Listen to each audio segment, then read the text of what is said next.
기뻐하시는 교회 시리즈 네 번째 선교하는 공동체라는 제목으로 하나님 말씀 전하겠습니다. 교회라는 곳은 여러분 참 신비로운 곳입니다.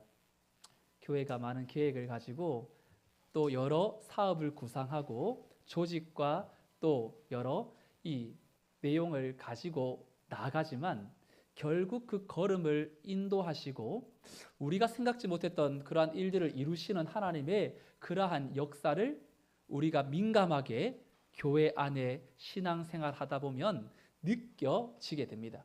어떻게 저분이 우리 교회에 오게 되셨을까? 오늘 우리는 어떻게 하나 되어 이 공동체를 이루어 가게 될까?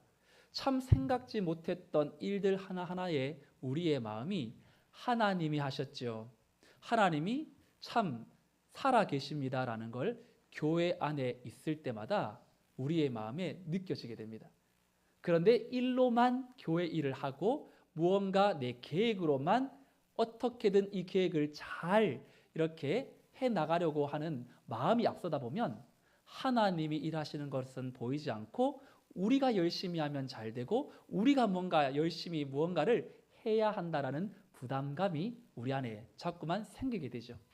그때마다 우리는 이 교회의 주인이 누구이며 우리의 부족함, 우리의 잘남보다 하나님이 하나님 되심을 교회 안에 세워내는 이 일에 우리는 관심을 가지고 교회를 세워가고 이루어가야 되는 하나님의 주추적인 그 역할 감당해야 될 줄로 믿습니다. 교회는 건물도 필요하고요. 조직과 구조도 필요하겠지만 교회의 본질은 이 건물이나 조직이 아닙니다. 건물이나 조직은 어쩌면 우리의 옷을 입고 있는 몸을 보호하는 옷과도 같다고 할 수 있어요. 옷이 몸을 보호하는 중요한 역할이지만 인간의 본질은 아니죠. 마찬가지로 교회의 본질은 이 예배당이라는 장소나 조직이나 구조가 아니라 살아있는 예수 그리스도 그 생명이 우리 교회에 있다면 그 교회는 바로 하나님의 교회, 교회의 본질이라고 믿습니다.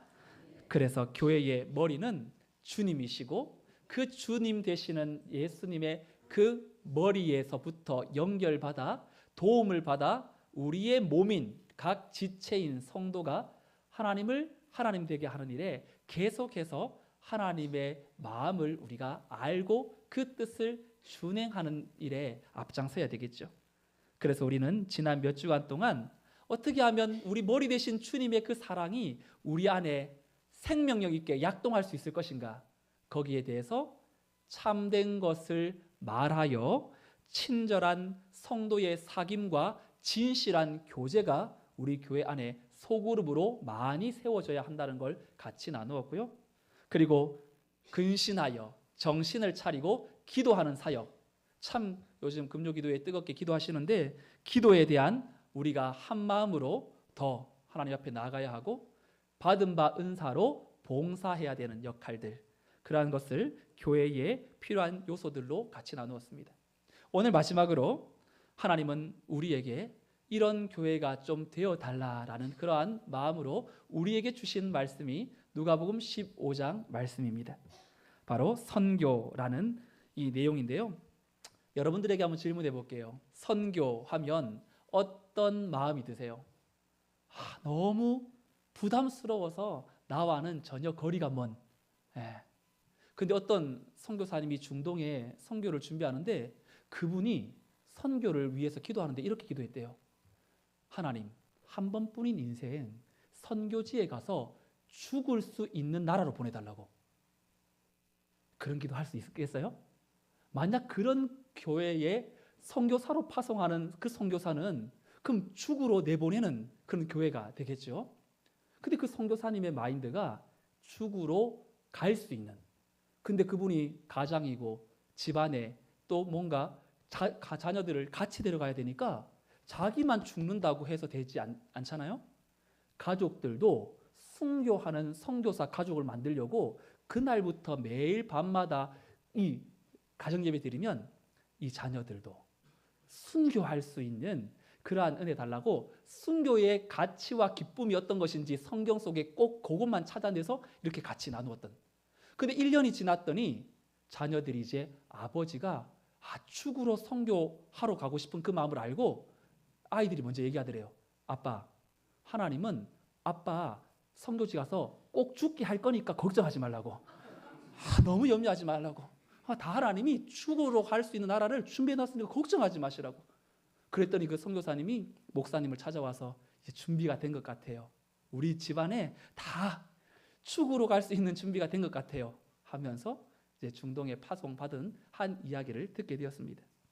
여러분, 선교가 특별한 사람, 정말로 하나님의 특수한 소명을 받은 사람만이 남의 나라, 먼 나라, 복음이 들어가지 않은 나라에 가서 전하는 것만이 선교가 아닙니다.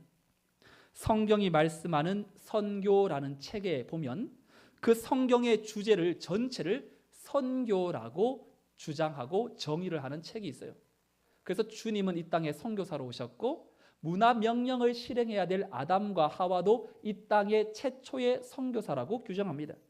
그러면서 그 저자는 창세기 1장 1절이 선교의 근간, 바로 근본이 되는 그러한 말씀이라고 하는데, 여러분 창세기 1장 1절 다 아시죠? 한번 외워볼까요? 시작. 태초에 하나님이 천지를 창조하시니라.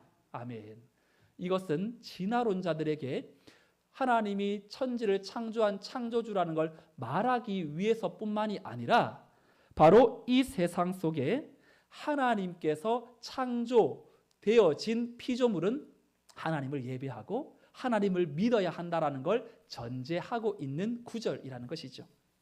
여러분, 선교라는 말은 라틴어 동사 미테르라는 말에서 비롯되었는데 이 보내다, 파견하다라는 뜻을 가지고 있습니다. 그래서 이 선교라는 말은 내보냄이라는 그런 뜻을 가지고 있습니다. 그러니 하나님의 형상을 따라 선교사가 각각의 나라나 그리고 또 여러 지역으로 가서 하나님과의 관계가 깨어졌으니 당신은 지금 참 힘든 인생을 살아가는 겁니다. 당신 정말 행복하기를 원하세요? 인생의 진정한 가치를 발견하기를 원하세요? 창조주 하나님 피조물인 당신이 하나님과의 관계가 회복되면 그때부터 인생의 가치를 발견하게 됩니다라는 걸 전달하기 위해서 보냄받은 사람이 선교사이죠. 그런 점에서 선교는 교회에서 선택이 아니라 필수이고, 오늘 우리가 읽은 본문은 그럼 진정한 선교의 대상은 누구인가? 그리고 하나님은 한 영혼을 찾기 위해서 그 열심이 어느 정도인지를 우리에게 알려주고 있습니다. 오늘 본문에 보면 너무나 잘 알고 있는 세 가지의 비유가 등장하죠. 일은 한 마리를 찾아 나서는 목자, 그리고 한 여인이 드라크마를 잃어버린 한 드라크마는 하루 노동자 품삯인데 이 10개의 드라크마 중에 하나의 드라크마를 찾아 나서는 이 여인의 모습, 그리고 집 나간 아들이 돌아오는 이 모습. 그러니 어떻게 보면 세 가지의 공통점은 잃어버렸다가 다시 찾는 것에 이 비유에 이러한 공통점이 있습니다. 그리고 각각의 비유는 전부 잃어버린 걸 찾아서 기뻐하고 즐거워하는 그러한 분위기가 연출되고 있습니다. 그런데 여러분, 이 비유를 볼 때마다 이 사복음서에 여러 비유들이 많이 등장하는데 그 비유의 진위를 파악하기 위해서는 그 비유가 누구에게 하고 있는지 1차 대상을 파악하는 것이 비유의 바른 해석적 방법인데요. 오늘 우리 1절부터 3절까지 다시 읽으면서 주님은 누구를 대상으로 이 비유를 말씀하고 있는지를 다시 한번 살펴보겠습니다. 1절부터 3절 시작. 모든 세리와 죄인들이 말씀을 들으러 가까이 나아오니 바리새인과 서기관들이 이르거려 이르되 이 사람이 죄인을 영접하고 음식을 같이 먹는다 하더라. 예수께서 그들에게 이 비유로 이르시되. 자, 주님께서 이 비유의 대상, 1절에 나오는 세리와 죄인들이 대상입니까? 2절에 나오는 바리새인과 서기관들이 대상입니까? 전자입니까? 후자입니까? 후자. 예. 바리새인과 서기관들이 수군거려 이르되. 지금 누구에게 말하고 있냐면 지금 예수님께서 죄인들과 함께 먹고 마시는 것을 보면서 탐탁지 않게 여겼던 바리새인과 서기관들이 수군거리는 걸 듣고 3절에 예수께서 그들에게, 이 그들이 바로 죄인들이 아니라 이 수군거리고 있는 바리새인과 서기관들이겠죠. 당시 바리새인과 서기관들, 종교 지도자들 뿐만 아니라 유대인들은 이런 창녀나 세리나 그리고 여러 율법으로 부정되어진 이들을 가까이 하기가 어려웠습니다. 그래서 이들을 배척하고 공동체에 끼워주지 않았습니다. 그런데 주님이 어느 날 오셔서 그들을 상대하고 천국 잔치를 벌여서 함께 나누고 있었는데, 그때 유쾌한 잔치를 불쾌하게 바라보고 있는 이들에게 주님은 비유로 하셨죠.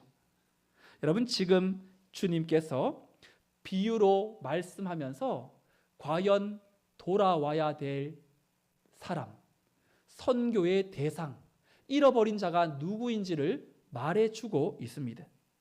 주님은 3가지의 비유를 통해서 반복적으로 나타내고 있는 그런 문구가 있는데요, 바로 즐거움, 기쁨이라는 단어예요.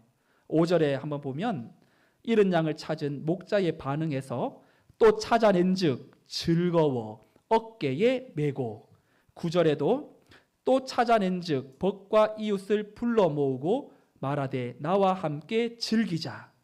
잃은 드라크마를 찾은 여인의 반응에서도 찾은 것에 대한 기쁨을 함께 즐기자고 말하고, 24절에 돌아온 아들을 찾은 아버지도 이 내 아들은 죽었다가 다시 살아났으며 내가 잃었다가 다시 얻었노라 하니 그들이 즐거워하더라.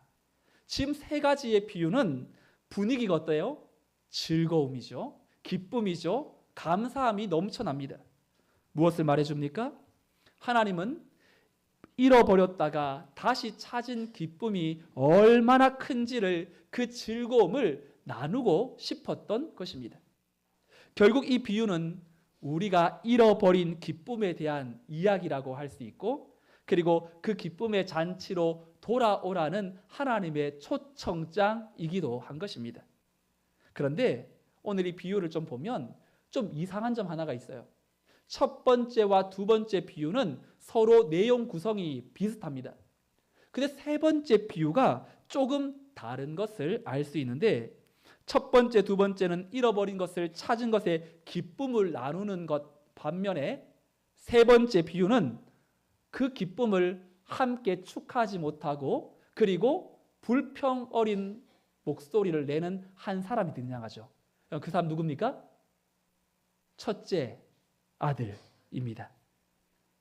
예수님은 마지막 비유에서 잃어버린 것을 찾은 즐거움에 함께 동참하지 못하고 불평하면서 원망이 가득한 그 첫째 아들을 바로 종교 지도자 바리새인과 서기관들에 비유하면서 이야기를 꺼내는 것이죠. 여러분, 첫째 아들 어떤 사람입니까? 아버지 옆에서 묵묵히 맡겨진 일을 잘했던 도덕적으로 흠이 없어 보이는 아들. 그런데 둘째 아들은 허랑방탕하게 아버지의 재산을 다 탕진하면서 이 자기 멋대로 살았던 아들과 달리 첫째 아들은 아버지의 일을 얼마나 열심히 도왔는지 25절에 여러분 보세요. 맏아들은 밭에 있다가 돌아와 집에 가까이 왔을 때에. 둘째 아들이 돌아올 때에도 첫째 아들은 어디 있었어요? 밭에 있다가 돌아옵니다. 그만큼 자신의 일을 소홀히 하지 않았어요. 그리고 이 아들은 아버지를 섬긴 효자였습니다. 29절에 보세요. 아버지께 대답하여 이르되 내가 여러 해 아버지를 섬겨 명을 어김이 없거늘. 아버지의 명을 어기지 않고 열심히 다 했습니다. 그런데 이 아들의 결정적인 문제는 무엇이었을까요? 겉으로 볼 때는 성실했고 또 충성스러워 보였지만 이 첫째 아들의 진짜 문제는 아버지의 그 마음을 공감하지 못하고 있었습니다. 아버지의 마음을 알지 못한 채 그저 일방적인 자기의 열심, 그 열심이 아버지와의 관계도 지금 어그러지게 만들었어요. 어쩌면 아들은 아버지를 위해 순수하게 일한 것이 아니라 자신에게 돌아올 더 큰 이익을 생각하면서 그 일을 했던 것 같습니다. 지금 주님은 의도적으로 첫째 아들을 비유로 등장시키면서 지금 아버지와 논쟁하는 장면으로 세 번째 비유를 마무리하고 있습니다. 여러분, 누가복음 15장이 어떻게 끝납니까? 지금 아버지가 아들에게 이렇게 말하면서 끝납니다. 32절에 보면 이 내 동생은 죽었다가 살아났으며 내가 잃었다가 얻었기로 우리가 즐거워하고 기뻐하는 것이 마땅하다 하니라. 지금 이 아버지의 마음이 뭡니까? 너 왜 그렇게 불평하냐? 돌아온 아들이 얼마나 감사하냐? 마치 첫째 아들이 구약의 요나 선지자와 똑같다는 생각을 하게 되었어요. 막 전도도 대충 하고 니느웨 사람들이 구원 안 받았으면 좋겠고 그저 며칠만 지나면 이제 심판 받는다라는 것에 들떠서 이제 며칠 지나면 죽습니다. 심판을 선포하고 은혜는 선포하지 않았던 그 요나. 그런데 어느 날 이 동역에서 해가 떠오르는데 너무나 더우니까 하나님께서 박넝쿨을 준비해 주시죠. 박넝쿨이 준비되니까 이 동쪽의 해를 가리워 주니까 얼마나 시원한 바람이 불고 너무 좋은 거예요. 그때 하나님이 너 좋냐? 예, 너무 좋아요. 야, 너 박넝쿨 너 지었냐? 너 씨를 뿌렸냐? 너 뭐 했냐? 아무 말 못해요. 그런데 마지막에 이 니느웨 백성들이 죽게 돌아옵니다. 회개하고. 그때 요나가 악을 쓰면서 어떻게 이렇게 하나님 하시냐고. 나 하나님 그렇게 할 줄 알았다고. 하나님 진짜 인자 많고 성실하고 용서가 많고 그런 분이죠. 예. 굉장히 마음에 이 불평 마음이 가득하게 하나님을 따져들죠. 그때 아버지의 마음으로 하나님이 그 요나에게 이야기합니다. 너 박넝쿨 너가 만들지도 않았고 너 박넝쿨을 위해서 너가 한 것도 아무것도 없으면서 그 박넝쿨이 너에게 햇빛을 가리워 주니까 좋다고 하다가 그 다음 날 이 벌레들이 와서 다 박넝쿨을 갉아먹으니까 너 그렇게 짜증내고 화냈지. 그런데 이 좌우를 분별하지 못하는 12만 명의 사람들 보라고. 너는 그들이 심판받아 죽기를 원하지만 나는 이들이 회복하고 회개하고 돌아오는 것이 너무 기쁘다고. 그러면서 요나서 4장이 끝나요. 오늘 누가복음 15장도 아버지의 마음을 공감하지 못하는 아들에게 아버지의 마음을 전달해주고 이 비유는 끝이 납니다. 그러니 누가복음 15장은 돌아온 탕자라고 우리가 알고 있지만 더 엄밀히 말한다면 집 안의 탕자라고 하는 것이 더 맞을지도 모르겠어요. 왜냐하면 둘째 아들은 어떻거나 자신의 죄를 회개하고 돌아왔고 아버지께서 배설한 잔치에 참여했지만 첫째 아들은 조교적인 열심으로 타의 추정을 불허할 정도로 일했지만 그 열심히 하나님의 마음을 아는 일에는 실패했고 끝내 자신의 아집과 교만과 그 자기의 열심에 똘똘 뭉쳐서 잔치에 참여하지 못하고 버림받은 인생이 되었기 때문입니다.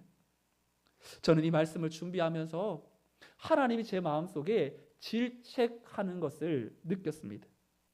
야, 이 목사 너 내 마음을 지금 알고 목회하고 있냐? 너 열심히 지금 사역하고 있다고 하는데 지금 그 열심이 누구를 위한 열심이냐? 너 인정받으려고 하는 거냐? 혹 너 의를 드러내고 하려고 하는 건 아니냐? 책임감에서 나오는 열심? 담임 목사로 맡았으니까 열심히 하는 거. 그런데 그건 인간의 열심일 수도 있다고. 하나님의 마음을 아는 그 뜻을 깨닫지 못한다면 너가 하는 그 열심은 다 무용지물의 열심밖에 되지 않을 것이라고. 그러면서 마지막에 하시는 말씀이 돌아와라 둘째 아들처럼. 여러분들은 돌아온 둘째 아들입니까? 아니면 아버지의 마음을 알지 못한 채 그저 열심히 최선을 다해 뭔가 내게 맡겨진 일은 묵묵히하지만 하나님의 마음은 전혀 상관하지 않는 내 열심만으로 지금 살아가고 있는 첫째 아들입니까? 만약 우리가 첫째 아들이라고 인정이 되어진다면 우리는 바로 선교의 대상이라는 것입니다. 그래서 우리는 오늘 이 말씀을 들으면서 하나님, 아버지의 마음을 좀 알게 해주세요. 하나님이 지금 내 삶을 통해서 무엇을 하기를 원하시는지 좀 깨닫게 해주세요. 그래서 그저 인간적인 열심으로 맡았으니까 봉사하고 애쓰지만 이 봉사가 지나고 나면 너무 낙담되고 힘들고 지치고 쓰러지는 그런 모습들은 결국 내 열심을 위해서 봉사한 것밖에 되지 않으니 하나님이 주시는 그 마음으로, 하나님이 주시는 그 평안으로 내 마음에 아버지의 마음을 넣어달라고 기도할 수 있는 그런 돌아온 하나님의 자녀들이 되기를 소망합니다. 주님 앞에 돌아오게 되면 얻게 되는 은혜가 너무나 큽니다. 그런데 집안에 있던 탕자인 첫째 아들은 하나님이 주신 은혜를 그가 경험하지 못했어요. 여러분, 진짜 하나님 앞에 돌아가게 되면 얻게 되는 은혜가 무엇인 줄 아세요? 31절 같이 읽어볼까요? 31절 시작. 아버지가 이르되 예 너는 항상 나와 함께 있으니 내 것이 다 내 것이로되. 아멘. 첫째 아들이 아버지에게 아버지 어떻게 그럴 수 있냐고, 나는 아버지의 명을 어기지 않았고 열심히 일했는데 나를 위해서는 살찐 송아지 하나 잡아주지 않다가 저렇게 아버지의 재산을 다 흥청망청 쓰고 온 방탕한 아들에게는 손가락에 가락지를 끼우고 송아지를 잡고 잔치를 벌이는 이게 말이 되냐고. 첫째 아들이 치켜 올리며 아버지에게 따지듯 묻자 그때 아버지가 야 너는 항상 나와 함께 있으니 내 것이 다 너의 것이 아니냐. 근데 이것이 첫째 아들의 성에 안 차는 거예요. 아버지의 말은 너가 나와 함께 있으니 너는 지금 얼마나 영적으로 안정감을 누리고 또 너의 삶에 뭐가 문제가 되겠느냐. 우리는 사실 이 땅에 나그네로 와서 저 영원한 하늘 잔치에 참여해야 될 사람인데 간혹 이 땅의 잔치에 마음이 너무 빼앗겨서 나도 저 잔치에 하나님 좀 열어달라고, 나는 예수 열심히 믿는데 왜 저 예수 안 믿는 저 사람들은 저렇게 세상 잔치를 화려하게 하는데 나에게는 왜 이렇게 잔치가 없이 날마다 이렇게 원망, 저렇게 불평, 내 마음에 왜 이렇게 자유함이 없어요 하나님. 자꾸 우리가 첫째 아들처럼 치켜 올리며 하나님을 따지는 모습이 있는 것을 보게 됩니다. 하나님이 우리와 이렇게 말씀하시죠. 야, 너 세상 잔치하는 저 사람들 부럽니? 오늘 있다가 내일 없어질 그 인생에, 예수 없는 인생에 그 잔치가 그렇게도 부럽니? 하나님 안에 있는 것이 다 아버지의 것이 너의 것인데 하나님이 주시는 그 평안을 너가 맛보면 너 세상 잔치 마음에 전혀 쓰지 않게 될 것이다. 너 지금 어디를 바라보고 있고 무엇을 향해 지금 살아가고 있니?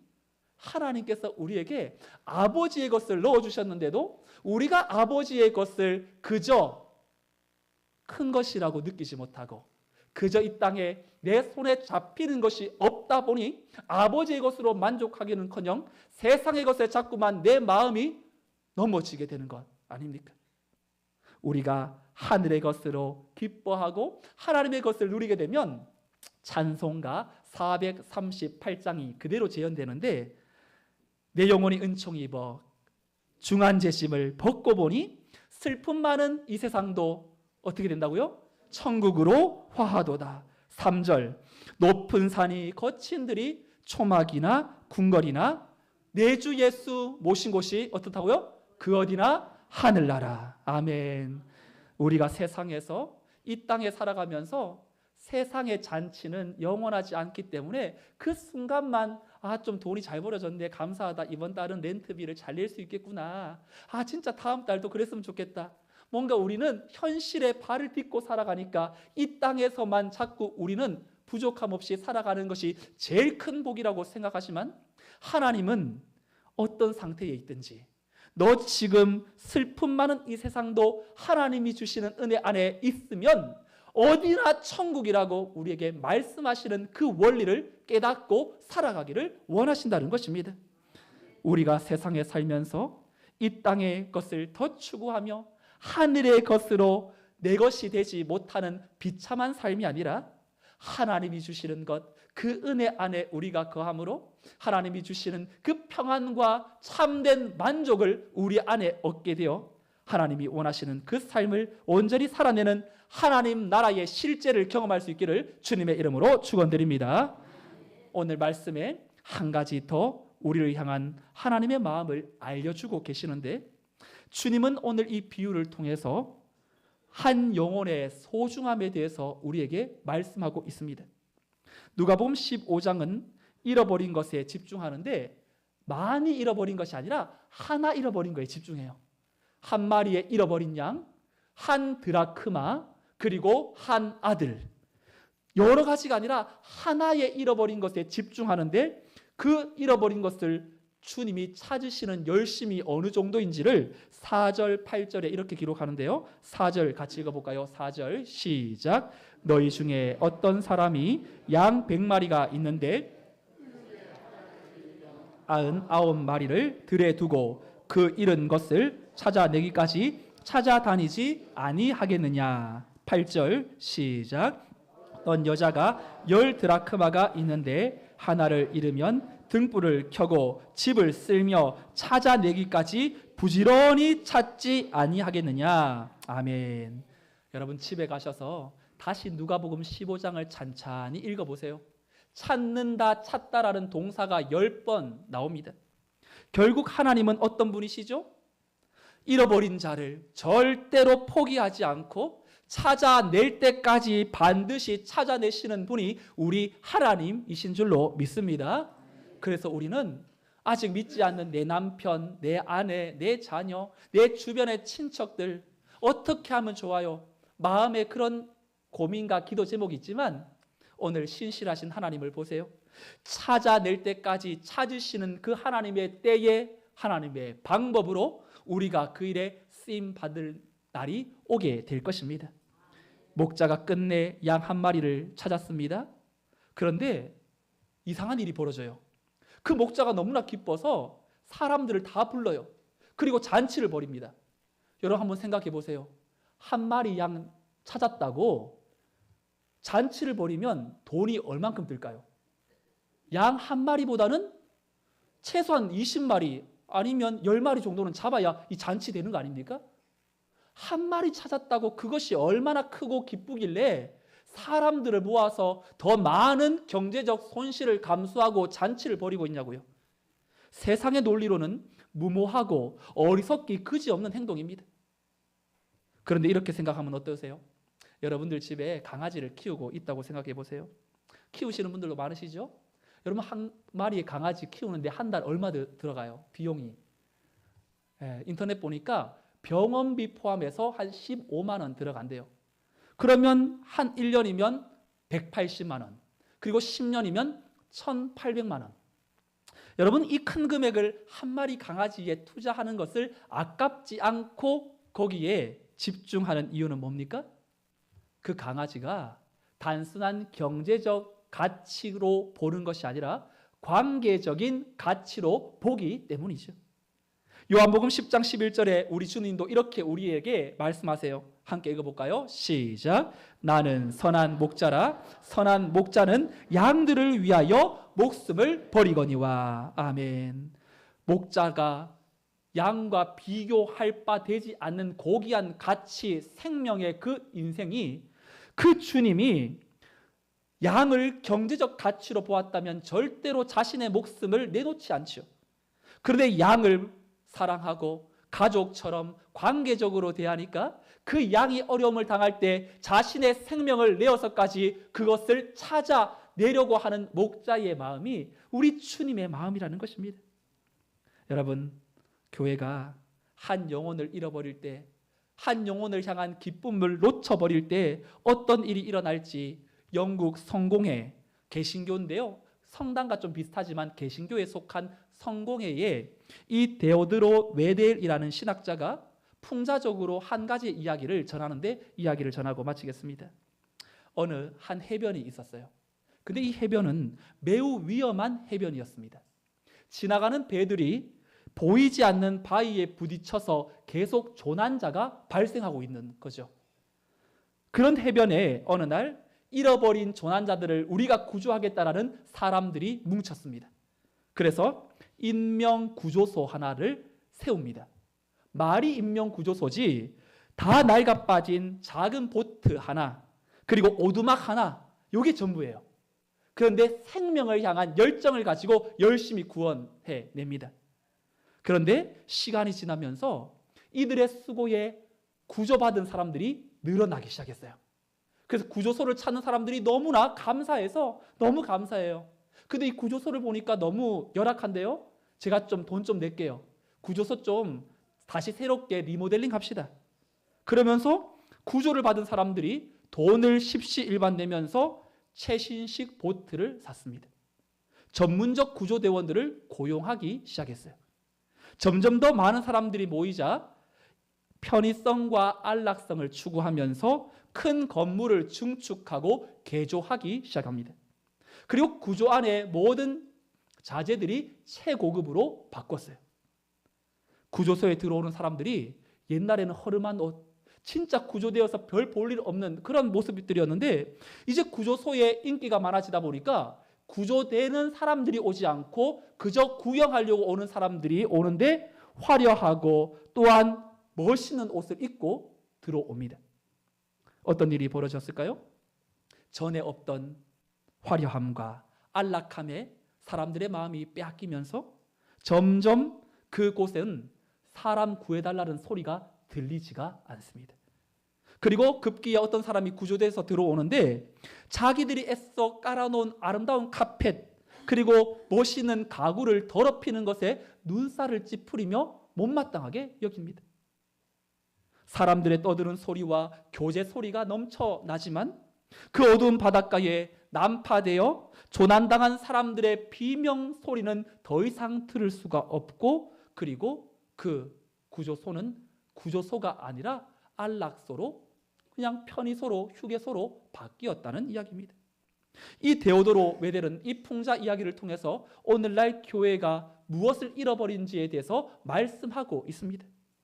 교회는 왜 존재하는가? 우리는 왜 부름을 받았는가? 하나님이 왜 많고 많은 사람들 중에 나밖에 다른 이들이 없어도 나를 위해서 주님은 보내셔서 나를 구원하셨는가?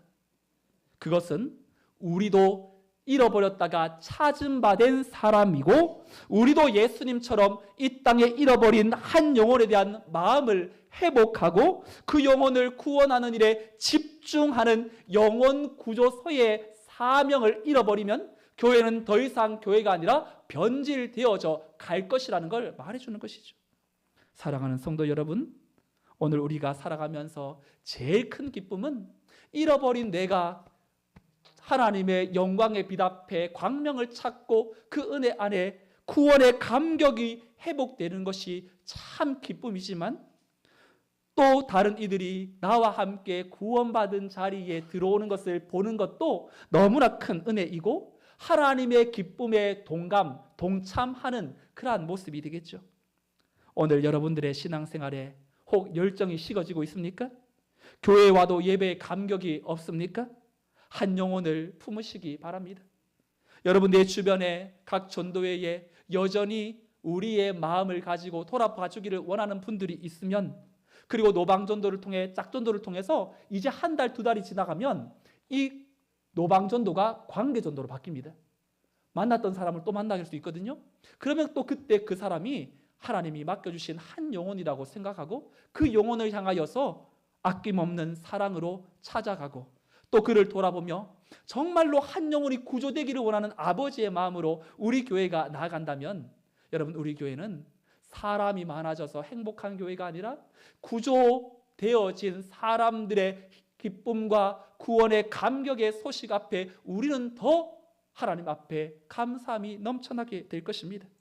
교회 시리즈를 마무리하면서 우리 교회가 더욱 본질적인 가치, 한 영혼에 집중하는 교회가 되어지기를 그리하여서 오늘 우리가 잃어버린 영혼이라면 하나님이 찾는 선교의 대상이라는 사실을 기억하고 주께 돌아와 하나님이 주시는 은혜에 감사하고 평안을 누리고 또 한 영혼을 향하여서 아버지의 마음에 동참함으로 하나님의 뜻에 아름답게 한 영혼을 주께로 이끄는 일에 쓰임받게 되시기를 주님의 이름으로 축원드립니다. 아멘. 다 같이 일어나셔서 찬송가 523장 우리 1절, 4절 함께 찬송하고 기도하겠습니다.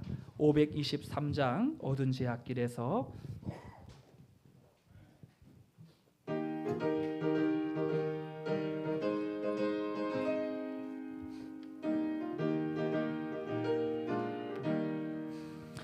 어두운 제약길에서 목자 없는 양같이 모든 사람 길 찾아 헤맨다. 자비하신 하나님 독생자를 보내서 너를 지금 부르니 나오라. 이때로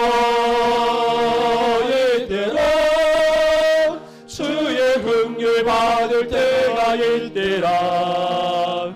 지금 주께 나와 겸손하게 아뢰라. 구원함을 얻으리.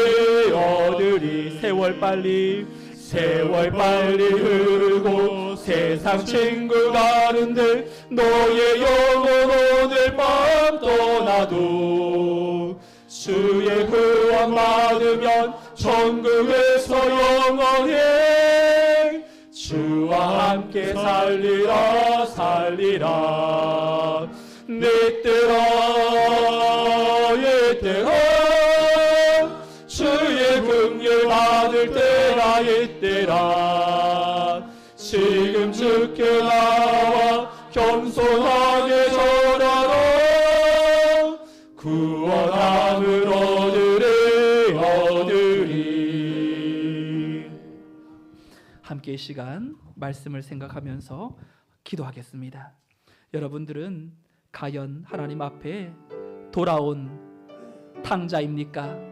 아니면 돌아와야 할 탕자입니까?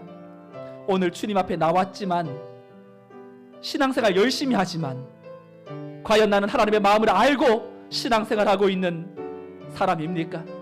아니면 내 열심, 내 열정, 내 섬김을 다해 뭔가 하지만 마음 빠진 그저 맡았으니까 첫째 아들처럼 아버지랑 상관없이 그냥 나 혼자만 달려가고 있는 사람이라면 내가 주께로 돌아가야 될 선교의 대상임을 고백하고 하나님 아버지의 마음, 아버지께서 가지고 계시는 영원한 천국과 생명의 그 비밀한 풍성함과 소망이 내게 넘쳐나 어떤 일에도 흔들리지 않는 담대함과 믿음을 가지고 살아갈 수 있도록 도와달라고 기도하시고 한 영혼을 찾아낼 때까지 찾으시는 아버지의 마음을 우리에게 허락하여 주셔서 우리 교회는 사람이 그저 기뻐하고 즐거워하는 그런 환희가 아니라 한 영혼이 주께로 돌아오는 것에 대한 감격과 기쁨이 넘쳐나는 아버지의 마음을 아는 교회가 되게 해달라고 오늘 들은 말씀 생각하면서 주님의 이름 간절히 부르짖고 통성으로 기도하겠습니다. 주여